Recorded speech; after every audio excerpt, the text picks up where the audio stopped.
Shri Sitarama సదనం channel చూస్తున్నటువంటి ప్రేక్షకులకు, ప్రాజ్ఞులకు, పెద్దలకు, మహానుభావులకు అందరికీ సాదర పురస్సరంగా నమస్కారాలు చేస్తున్నాను.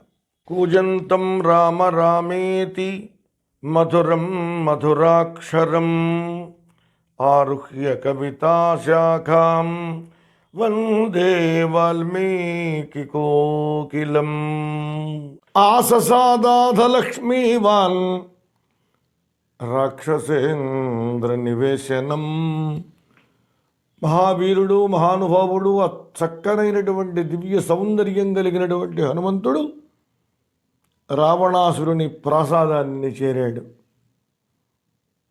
అక్కడ అనేక మంది రాక్షస స్త్రీలు కనిపించారు. వారందరూ రకరకాల ఆయుధాలు ధరించి ఉన్నారు. అంటే రావణాసురుని పరిపాలనలో రాక్షస స్త్రీలు కూడా యుద్ధ విద్యల్లో బాగా ఆరితేరిన వాళ్ళు. అంతేకాదు అంతఃపురాన్ని కావలి కాస్తున్నటువంటి వాళ్ళందరూ కూడా రకరకములైనటువంటి ఆయుధాలని చేత్తో పట్టుకున్నారు. అంతేకాదు ఆ ప్రాంతంలో మహా శరీరాలతో ఉన్నటువంటి రాక్షసుల్ని చూశాడు హనుమంతుల వారు. అక్కడ ఎర్రగా ఉన్న గుర్రాలు కొన్ని, తెల్లగా ఉన్నటువంటి గుర్రాలు కొన్ని, అంతేకాదు మహావేగంతో ప్రయాణించేటువంటి గుర్రాలు కొన్ని, బ్రహ్మాండమైనటువంటి ఏనుగులు, ఐరావతంతో సమానమైనటువంటి బలపరాక్రమాలు కలిగినటువంటి ఏనుగులు, ఇలాగా అనేకమైనటువంటి వాటిని హనుమంతుల వారు దర్శించారు. దర్శించిన తర్వాత అనేక శాలలు కనిపించినాయి, అనేక చిత్రగృహాలు కనిపించినాయి.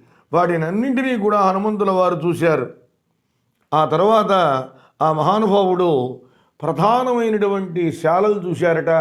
శంఖ ఆయుధ చాపశాల, ప్రధాన శంఖాయుధ చాపశాల, ఆయుధశాలల్ని చూశాడు. అంతేకాదు అనేకమైనటువంటి విల్లులు మొదలైనటువంటి ఉన్నటువంటి దివ్యమైనటువంటి శాలల్ని చూశాడు. ఇలా చూసుకుంటూ ఆ మహానుభావుడు ముందుకు సాగుతూ ఉంటే అక్కడ ఒక అద్భుతమైనటువంటి విమానం కనిపించింది. విమానరత్నం బహురత్న చిత్రం. అనేకమైన రత్నములతో జగజ్జగీయమానంగా ప్రకాశిస్తున్నటువంటి ఒక దివ్యమైనటువంటి విమానం కనబడింది. దాన్ని చూశాడు. విమానం మీద అనేకమైనటువంటి చిత్రములు ఉన్నాయిట.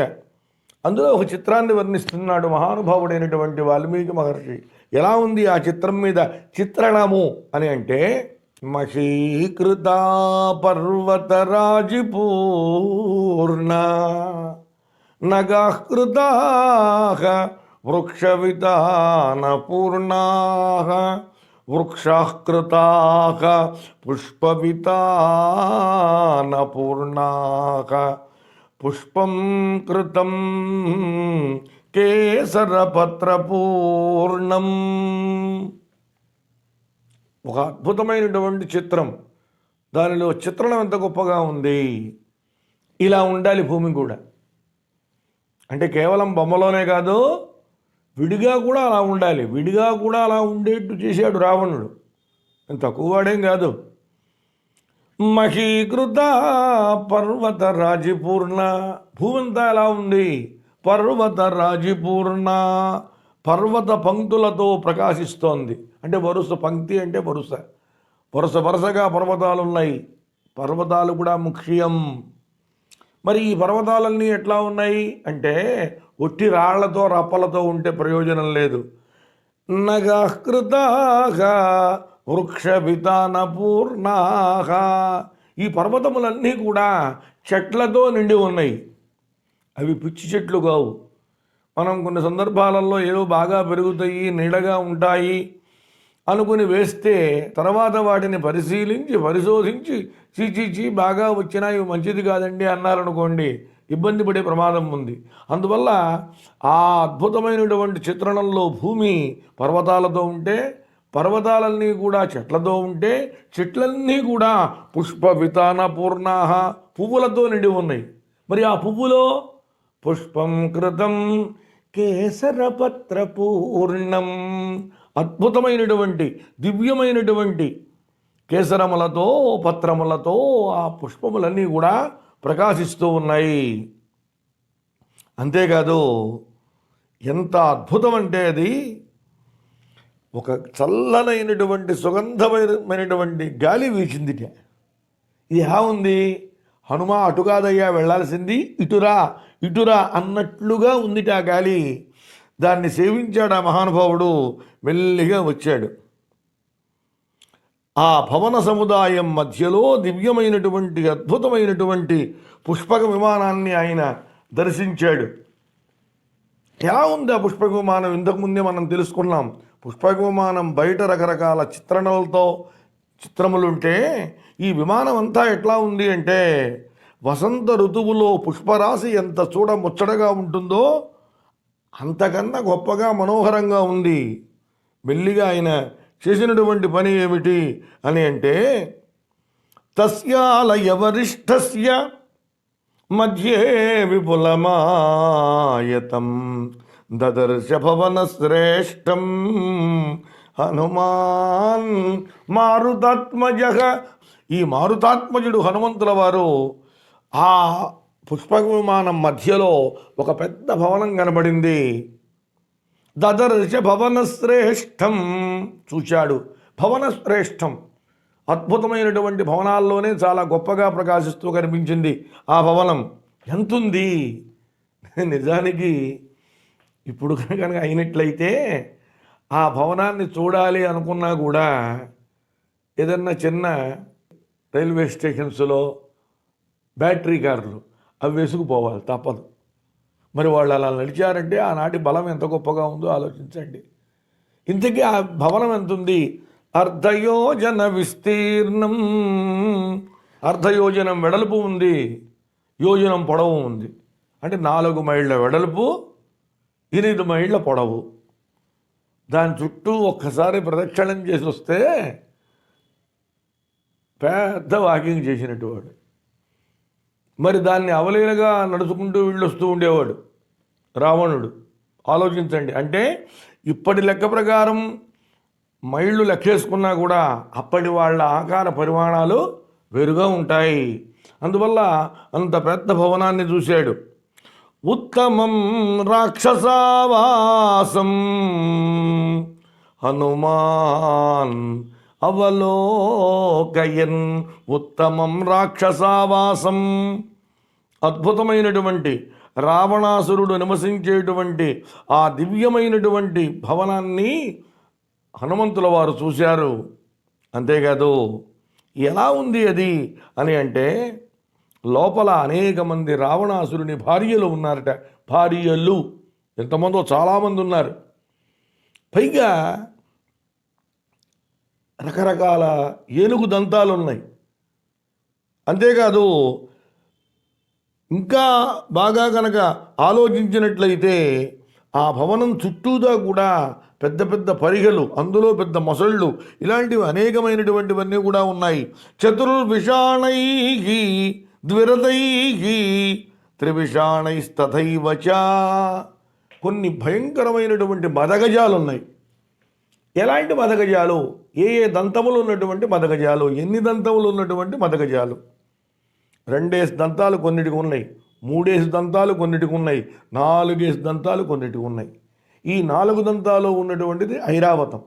సహజంగా లోకంలో 2 దంతాలు ఏనుగుల్ని మనం చూస్తూ ఉన్నాం. అటువంటి అద్భుతమైనటువంటి దంతములు కలిగినటువంటి మహాగజములతో రక్షించేటువంటి ఆయుధాలు పట్టుకుని ఉన్నటువంటి రక్షక భటులతో బ్రహ్మాండంగా ప్రకాశిస్తోంది. ఈయన లోపలికి వెళ్ళాడు హనుమంతుల వారు. పుష్పక విమానంలో రావణుని భవనంలోనికి వెళ్ళాడు. బా, ఏమి ఐశ్వర్యం, ఏమి వైభవం! యాహి వై శ్రవణే లక్ష్మీ యాచేంద్రే హరివాహనే సా రావణ గృహే సర్వా నిత్యమేవానపాయిని.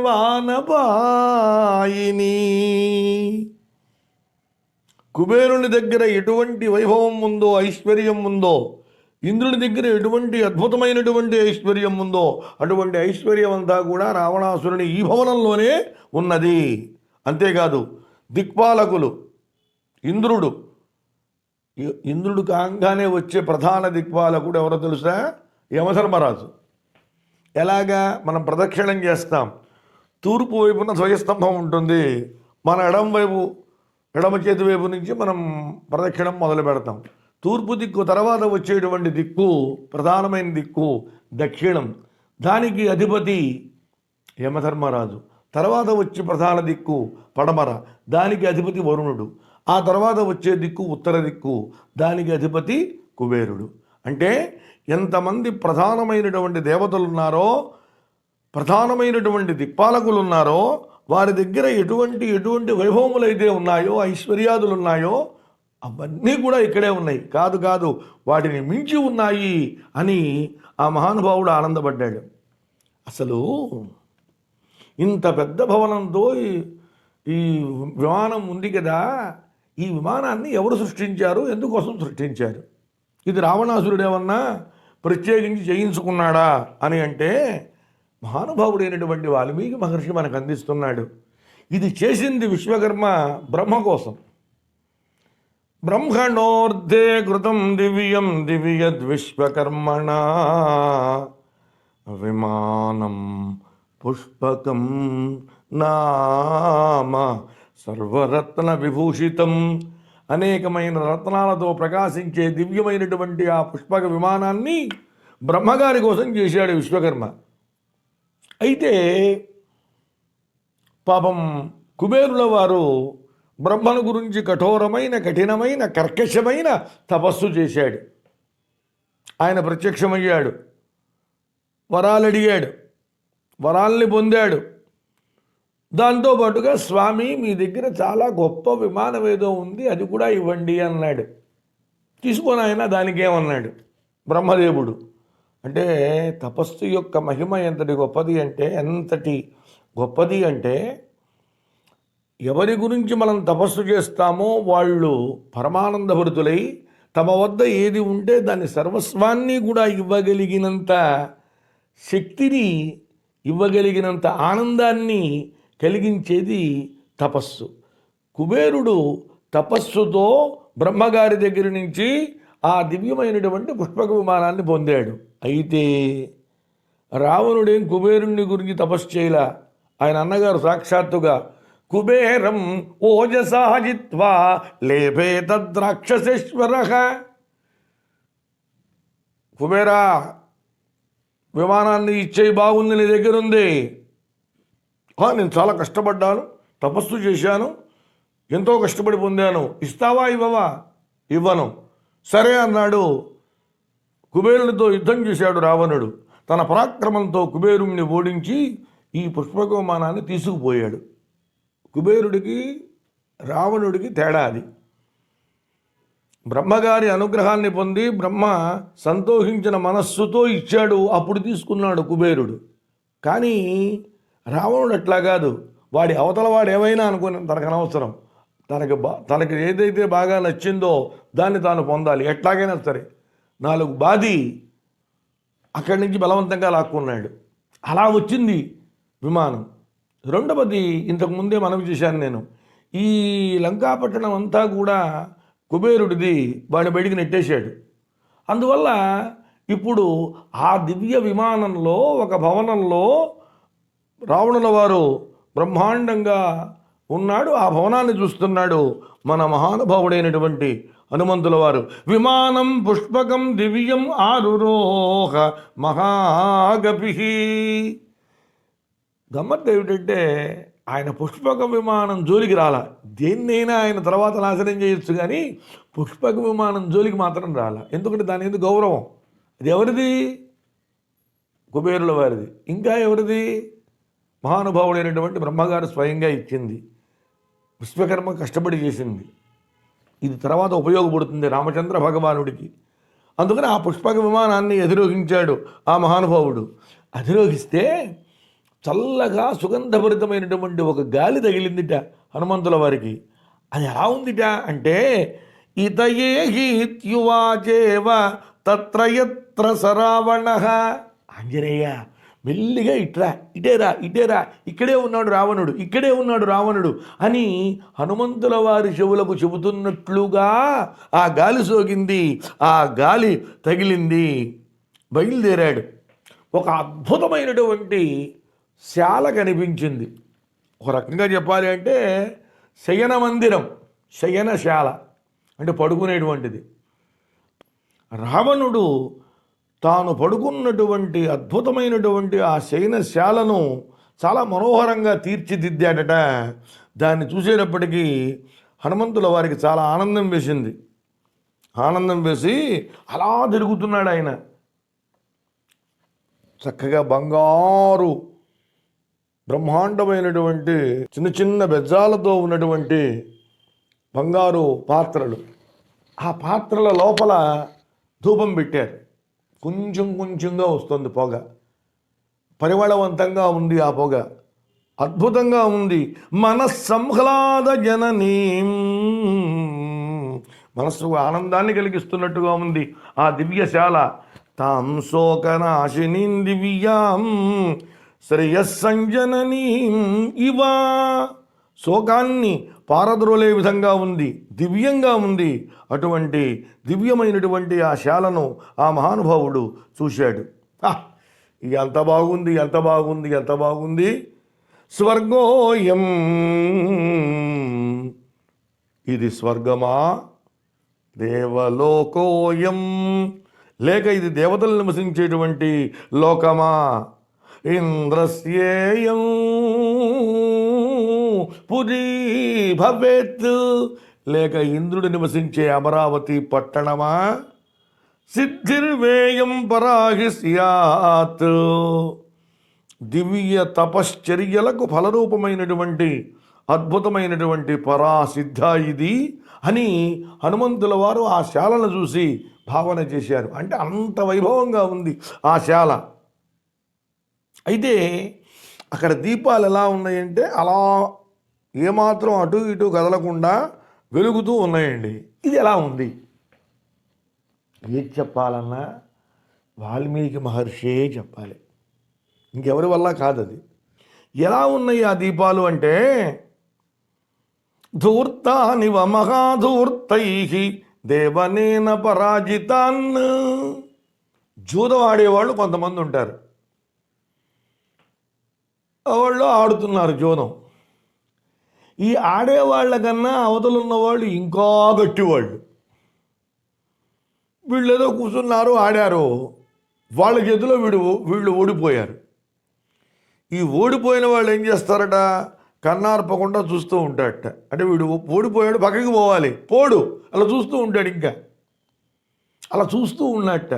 ఎలాగైతే అలా చూస్తూ ఉంటాడో జూదంలో ఓడిపోయినటువంటి వాళ్ళు, అలాగా ఏమాత్రం అటు ఇటు కదలకుండా ప్రకాశిస్తూ ఉన్నాయి ఆ దివ్యమైనటువంటి ఆ దీపాలు.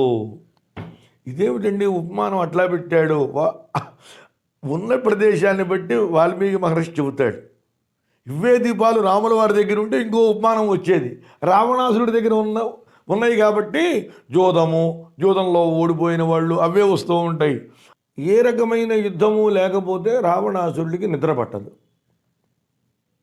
బ్రహ్మ ద్వారా వరాలు పొందిన తర్వాత, అంతా జయించిన తర్వాత వీడికి ఏం చేయాలో తోచటంలా. యుద్ధం చేయాలి. ఎవడు యుద్ధం చేస్తాడు వచ్చి? ఎవళ్ళు రావటల్లా. వీడు ఆలోచించాడు, మనం వెళ్ళి ఏ స్త్రీనైనా పట్టుకొచ్చామనుకో, వాడేం చేస్తాడు? యుద్ధం చేస్తాడు. అట్టాగైనా తన యొక్క మక్కువ తీరుతుంది అని చెప్పి యుద్ధం చెయ్యాలనేటువంటి కోరిక కలిగినటువంటి ఆ రావణుడు స్త్రీలందరినీ కూడా తీసుకుని వచ్చాడు. అయితే గమ్మత్తు, తీరా వాడు తీసుకురాగానే మోహిదా కాశ్చిదాగదాహ, వచ్చిన వాళ్ళు వీడికి వసూలైపోయారు. కొంతమంది వీడు వెళ్ళంగానే నిన్ను వరించా రావణ, నన్ను పెళ్లి చేసుకో అని కూడా కొంతమంది ఆ రావణాసురుడి వెంట వచ్చారు. అంతమంది ఈ భవనంలో ఆదమర్చి హాయిగా నిద్రపోతున్నారు. వీళ్ళల్లో ఎవ్వరూ కూడా వంశంలో కానీ, అందంలో కానీ, గుణాలల్లో కానీ, మంచి లక్షణాలలో కానీ తక్కువ వాళ్ళు లేరు. అందరూ గొప్పవాళ్లే.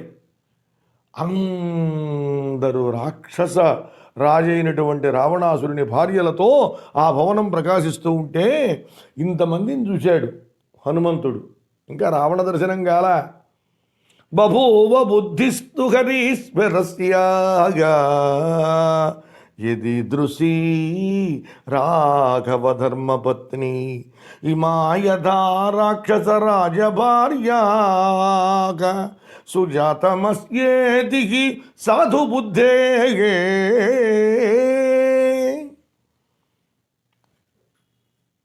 ఇక్కడ వీడితో వీడి భార్యలందరూ సుఖంగా ఉన్నారుగా, సుఖంగా పడుకున్నారుగా. ఇతనితో ఇతని భార్యలు ఎలా సుఖంగా పడుకున్నారో సీతమ్మ తల్లి రాముల వారితో సుఖంగా అలా శయనించి ఉంటే ఎంత బాగుండేది. అసలు ఈ రావణాసురుడు సీతమ్మను తేకుండా ఉంటే ఎంత బాగుండేది. ఇలాగా ఆయన ఆలోచిస్తూ ఒక్క మాట మాత్రం అన్నాడు ఆయన. రావణుడు సహజంగా గొప్పవాడే, శివపూజా ధురంధరుడే, కానీ అదాయమస్యాం కృతవాన్ మహాత్మా లంకేశ్వర. మహాత్మా లంకేశ్వర, చాలా గొప్పవాడు లంకేశ్వరుడు. ఎందులో గొప్పవాడు? శివపూజలు చేయడంలో గొప్పవాడు, తపస్సు చేయడంలో గొప్పవాడు. ఎంత గొప్పవాడైనా చెయ్యకూడని పని కనుక చేసినట్లయితే ఈ చేసినటువంటి పూజలు ఇవన్నీ కూడా అక్కరకు రావు, రక్షించలేవు వాడిని. ఆ పూజాఫలం పూజాఫలమే, అధర్మఫలం అధర్మఫలమే. అందువల్ల హనుమంతుల వారు చాలా బాధపడ్డారు, ఆర్తుడయ్యాడు. ఈ రావణుడు ఈ అనార్య కర్మ కృతవాన్. ఆర్యులు అంటే పూజ్యులు, అనార్యులు అంటే పూజింపదగని వాళ్ళు. పూజింపదగనటువంటి వాళ్ళు దుర్మార్గులు, నీచులు, నికృష్టులు చేసేటువంటి దరిద్రమైనటువంటి పని చేశాడు. అంటే సీతమ్మ తల్లిని అపహరించుకొని వచ్చాడు అనేటటువంటి ఆలోచనకు వచ్చాడు. సరిగ్గా ఆ సమయంలో రత్నాలతో, మణులతో, ముత్యాలతో దేదీప్యమానంగా ప్రకాశిస్తున్నటువంటి ఒక శయనం కనపడింది, ఒక తల్పం. చూశాడు. చూస్తే దాని మీద పడుకుని ఉన్నాడు రావణుడు. పడుకుని ఉంటే క్రీడిత్వోపరతం రాత్రౌ వరాభరణభూషితం ప్రియం రాక్షసకన్యానాం రాక్షసానాం సుఖావహం. రాక్షసులందరికీ సుఖాన్ని కలిగించేవట. అప్పుడు తక్కువ వాడేం కాదు, తెలివితేటలు బాగా ఉన్నాయి. జీతాలు బాగా ఇస్తూ ఉండటం, ఇంక్రిమెంట్లు బాగా ఇస్తూ ఉండటం, బోనస్సులు బాగా ఇస్తూ ఉండటం, వాళ్ళని పొగుడుతూ ఉండటం. ఎవరైనా నీకెవరు కావాలి అంటే జై రావణ, జయహో రావణ అనేట్టు చేసుకున్నాడు. ఇదంతా పురుషుల పర్యాయంగా. ఇంకా స్త్రీల పర్యాయంగా చూస్తే వాళ్ళందరూ కూడా మనసిచ్చారట రావణుల వారికి. సరే, తన అంతఃపుర కాంతలతో ఆ రాత్రంతా వాడు హాయిగా సుఖంగా క్రీడించి అలసి సొలసి ఉన్నాడేమో. హాయిగా తన యొక్క బ్రహ్మాండమైనటువంటి శయనం మీద నిద్రపోతున్నాడు. సుశుభే రాక్షసేంద్రస్య స్వపదశ్చయనోత్తమం గంధహస్తిని సంవిష్టే యథా ప్రస్రవణం మహత్. ఆ అద్భుతమైనటువంటి దివ్యమైనటువంటి ఆ మహాతల్పం, తల్పము అంటే శయనము, మంచము ఎలా ఉంది అంటే గంధహస్తిని సంవిష్టే.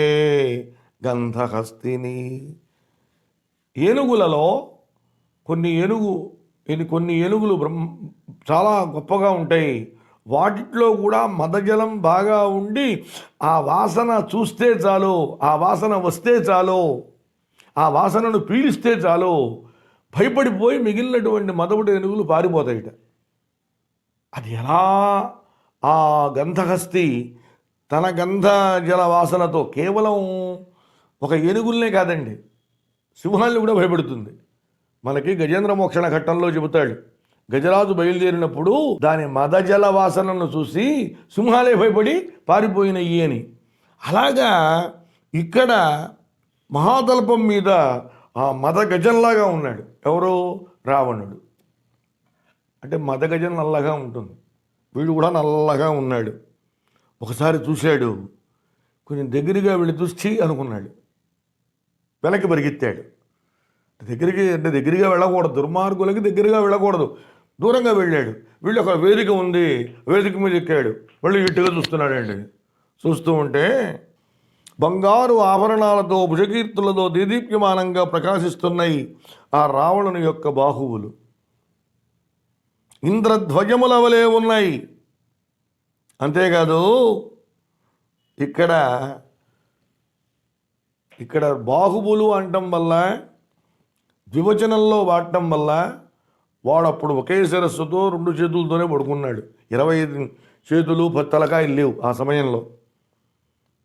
ఐరావత విషాణాగ్రై, ఐరావతము యొక్క దంతపు పోట్లతో అయినటువంటి గాయముల మచ్చలతో ఉన్నాయి.